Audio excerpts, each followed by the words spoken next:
It's the best places for New Year's Eve. All right, ready for the red carpet blog has the scoop for you. So where do you want to spend New Year's Eve? All right, trying to figure out how to ring in the new year it doesn't always have to be some ball-dropping, crazy cold event in Times Square Millennium Park. You really can have some really good fun anywhere.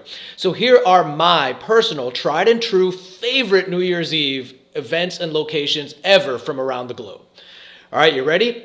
Number one on my list is Bangkok. Oh my God, one of the most rockin', if not the most rockin' overall New Year's Eve I've ever spent was in Bangkok, right? From street parties to secret underground clubs to all out wildness that went from 7 p.m. to 7 a.m. the next morning, all right? Bangkok is a serious experience, right? I was stepping over bloody white guys in the street because white guys always accidentally say something stupid and culturally insensitive and get their ass beat in other countries. It's amazing. It's amazing, right? We almost got stabbed, saw some super crazy stuff I can't even begin to try to explain. We talked our own way out of trouble with the street gang because my buddy, imagine if Charlie Sheen were Irish, right? This is my buddy, right? And he's lit and going to the bathroom in a public place in the munch of a 7-Eleven, right? This Thai street gang was not having this white dude pee all over their stuff, right? He was going to kick our ass. But he talked his way out of it, right? It was pretty fun, right? So we also got proselytized by a really out-of-place missionary, right? Who's sending missionaries to Bangkok, right? And I don't know if this missionary made it out safely or not. We also watched hot girls eat bugs, and I saved a frog from being boiled alive in hot oil. And this was all before 3 a.m. The remaining 4 hours of my night could fill a National Lampoon script, right? It's just awesome, right? So head out to Bangkok, seriously, if you can pull it. All right, next on my list is actually Disney World.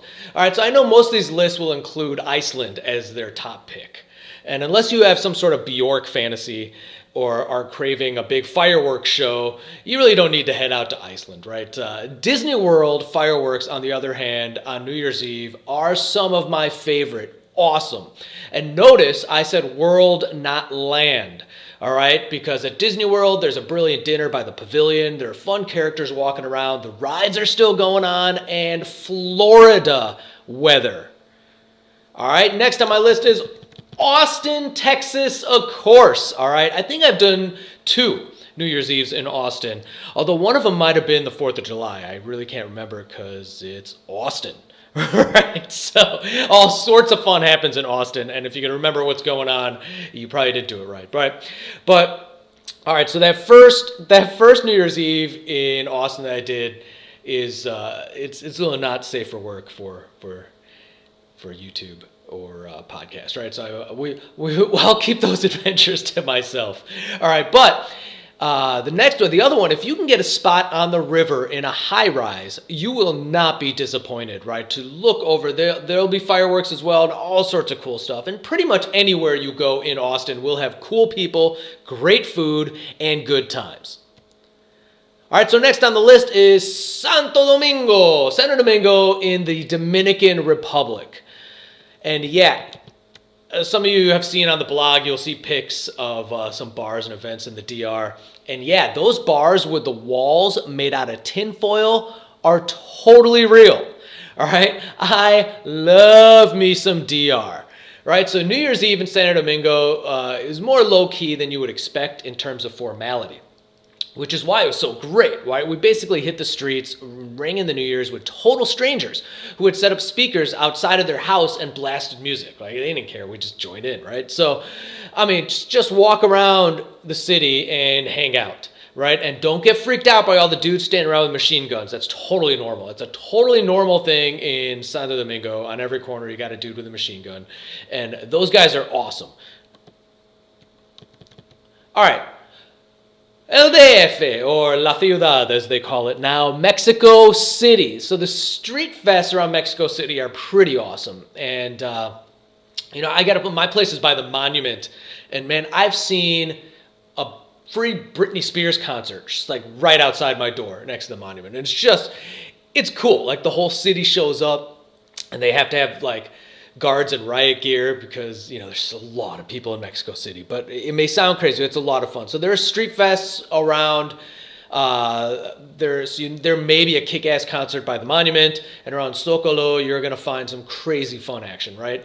And keep your eye out. There's always going to be people selling those soft blue corn tortillas everywhere as well. And make sure, I love this guy, make sure you look for this dude who sets up a torta, which is a sandwich, a torta shop out of what looks like a phone booth. Yeah, I'm serious. He's making sandwiches out of a phone booth.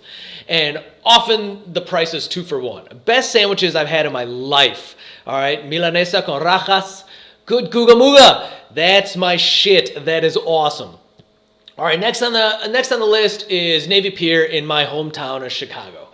Right, so Navy Pier usually has some fun indoors meets outdoors options. I remember one year there was some sort of dinosaur show or museum exhibit, right, which is actually a pretty fun thing to do on New Year's Eve, right? It's not the party. It's science and history, natural museum stuff, right? And it's on the pier, right? So this is definitely Chirac at its best, right? Because while everyone else is outside dealing with angry mobs of Chicagoans, because my fellow Chicagoans are angry people, right? Like, don't get shot just because you decide to hang out in Millennial Park.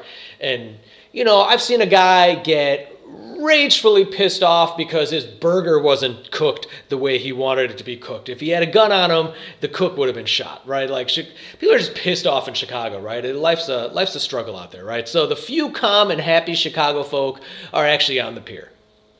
All right, next on my list is Saigon, or they like to call it Ho Chi Minh City. It's Saigon, right? So life in Saigon is like one big college campus, right? It's all about cool coffee shops and great music venues. The jazz music in Vietnam is really great. And hanging out with friends, eating street food. That's just your daily thing. You're just going to meet up with friends and you're going to just grab a bite to eat at some cool place, right? It's some really cool place, which could be just a couple of plastic chairs on a street corner where somebody's cooking up some food, or it could be someplace pretty fancy, like an all-you-can-eat sushi joint on the top of a building. Like, either way, that's just what you do every day, right? You just kind of, it's just like college, right? You just kind of hang out with your friends around town, right? And strangers turn quickly into family, and food in Vietnam is the best food in the world, in my opinion, hands down. I can't even describe how good it is. It's like nothing you've ever had before. Trust me. Like, even Vietnamese food in other countries, it's not even close to being the same thing, right? So nothing else has that depth of flavor outside of Vietnam. So, head to Ho Chi Minh City, grab some friends, and ring in a foodie's dream New Year. And then last but not least on this list is home. That's right. There is nothing wrong with hanging back at home with family, friends, or just you. And this is actually my favorite way to spend New Year's Eve, I think, right? Just with family and friends at home. We cook up a feast of snacks and just hang out, right? All right, so what am I missing? Did I miss any place else? Let me know in the comments or on the blog or in messaging. I look forward to hearing from your opinion on New Year's Eve.